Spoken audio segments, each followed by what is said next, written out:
Hello. Oy, baby, paano? Binula ka na ng papa mo.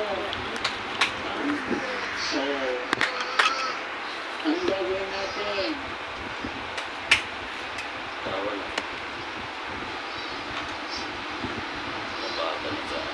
Anong mensahe mo dun sa nakadisgrasya sa'yo? 16. Mapapanood niya ito. Pumasok ka man sana kung nakakilala ka ng babae, huwag mo sanang higaya sa akin ng ginawa mo sa akin na magbubuntis ka ng babae, hindi mo naman pala papanagutan. Sana huwag mo higaya sa akin ng mga magagawa mo sa ibang babae dahil nakakahiya. Minsan man siya sana magpakita ka mo ng kahit minsan para lang sa baby natin.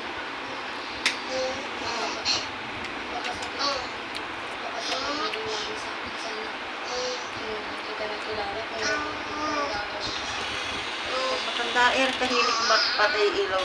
Nagkamali ng pindot lang. Bitay yung loob na Nagsisisi walang ka tao. sa nangyari sa'yo.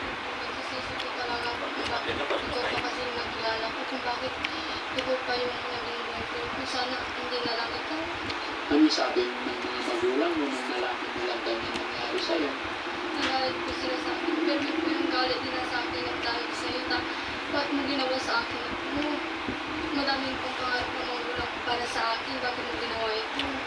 Ano pangalan mo? Kahit po yung pangalan niya. Anong sasabihin mo sa nakadisgrasya sa'yo niya? Kung nasan ka man, sana magtiro ka na. Sana wag mong gawin lahat ng ginawa mo sa akin. Dahil nakakahiya ka kung hindi mo papanagutan yung mga babaeng binubuntis mo. Sana kung magkaroon ka man ng jowa ngayon, kung mabuntis mo, sana panagutan mo lang kung gawin ginawa mo sa akin.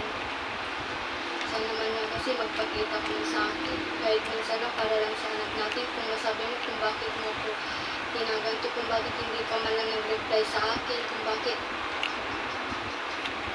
Bye guys, come to part 2.